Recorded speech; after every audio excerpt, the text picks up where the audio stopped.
Now let's discuss about oligosaccharides. Oligosaccharides are those carbohydrates which gives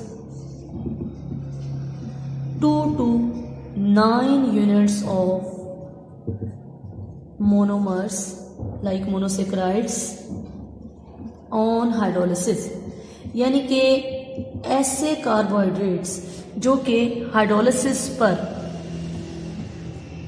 2 से 9 unit तक monosaccharides produce करते हैं,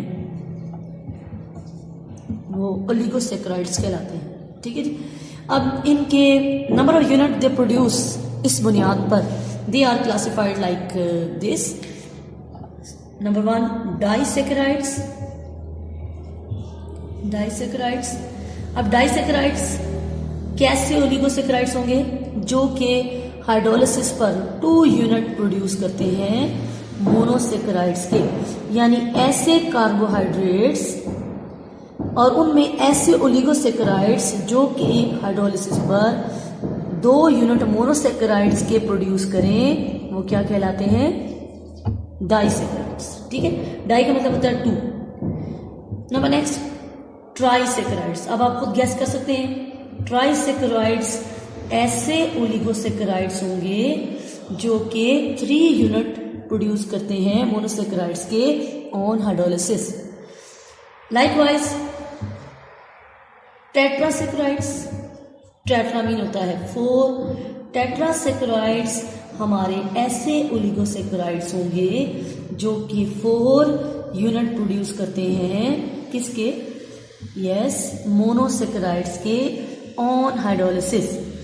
अब इन सब में हम ऑलमोस्ट इसी तरह से और भी depending upon their units they produce हम मजीद इसकी टाइप्स बना सकते हैं, लेकिन सब में मोस्ट इंपॉर्टेंट जो हमारे पास है वो है डाइसेक्राइड्स, यानी मोस्ट इंपॉर्टेंट हमारे जो ओलिगोसेक्राइड्स हैं वो हैं disaccharides.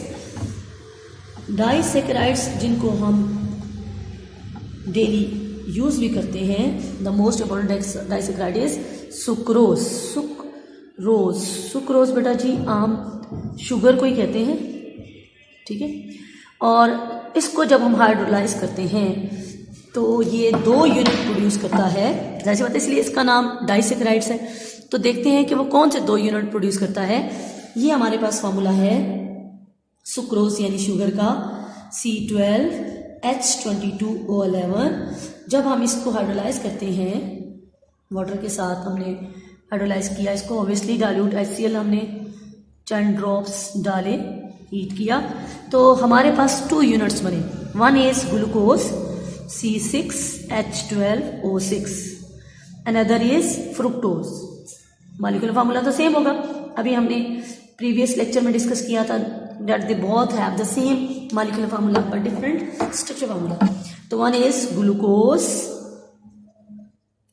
and other is fructose. In this way, this disaccharide means sucrose will produce 2 monosaccharides. तो इसीलिए हम इसको कहते हैं डाइसेक्राइड, क्योंकि एक सुक्रोज ने 2 मोनोसेक्राइड्स हाइड्रोलिसिस पर प्रोड्यूस किए हैं। ठीक है जी। अब डिस्कस करते हैं ओलिगोसेक्राइड्स की कुछ properties. Properties of oligosaccharides are most of like monosaccharides. जिस तरह से मोनोसेक्राइड की हमने प्रॉपर्टीज डिस्कस की कि वो भी वाइट क्रिस्टलाइन है, इसी तरह से ये भी वाइट क्रिस्टलाइन फॉर्म में होता है। ठीक है, अब वाइट क्रिस्टलाइन है ऑब्वियसली, ठीक है, तो ये फिर वाटर सॉल्युबल भी होगा। तो नेक्स्ट प्रॉपर्टी भी इसकी सेम वही है कि soluble in water. Third one, it is sweet in taste. ये भी जायके में इसका जो है वो मीठा होता है, sweet in taste. Sweet in taste, बल्कि आसान ये है कि जब आप मोनोसेक्राइड को डिस्कस कर रहे हो तो आपके माइंड में ग्लूकोज होना चाहिए, ग्लैक्सोज डी, जो अक्सर हम पानी में डिजोल्व करके पीते हैं। और अगर आप ओलिगोसेक्राइड्स को डिस्कस कर रहे हैं तो आपके माइंड में शुगर यानी चीनी होनी चाहिए।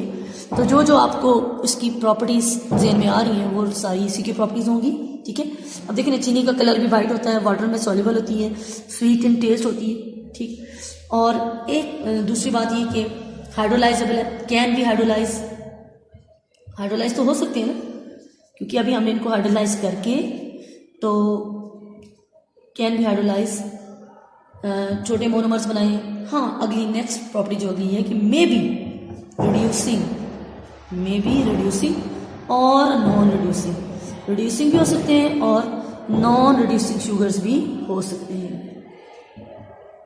ठीक है जी। These were all the properties of oligosaccharides.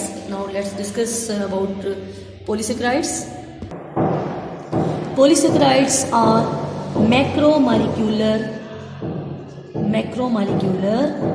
Carbohydrates, यानी ये बड़े बड़े कार्बोहाइड्रेट्स होते हैं। ठीक है, और दे कैन बी हाइड्रोलाइज्ड और on hydrolysis they produce more than 100 to 1000 unit of monosaccharides. ठीक है जी।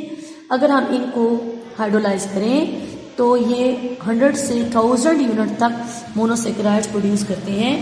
मोस्ट इम्पॉर्टेंट जो हमारे पॉलीसैकेराइड्स हैं, फॉर एग्जांपल, वो है हमारे पास स्टार्च एंड सेलुलोज। ठीक है, ये हमारे मोस्ट इंपॉर्टेंट पॉलीसैकेराइड्स हैं। इनकी प्रॉपर्टीज अब डिस्कस करते हैं। प्रॉपर्टीज भी इसकी मतलब क्वाइट डिफरेंट है उनसे। Properties of polysaccharides, sorry. Number 1, they are amorphous in nature. सबसे पहले इनकी प्रॉपर्टी ये है कि ये अमॉर्फस नेचर होते हैं, क्रिस्टलाइन नहीं होते। ठीक है, तो जाहिर सी बात है फिर वाटर सॉल्युबल भी नहीं होंगे, अमॉर्फस सॉलिड होते हैं। अब पॉलीसैकेराइड को पढ़ते वक्त आपने ज़हन में रखनी है स्टार्च जिनको आम लफ्ज़ों में हम माया कहते हैं।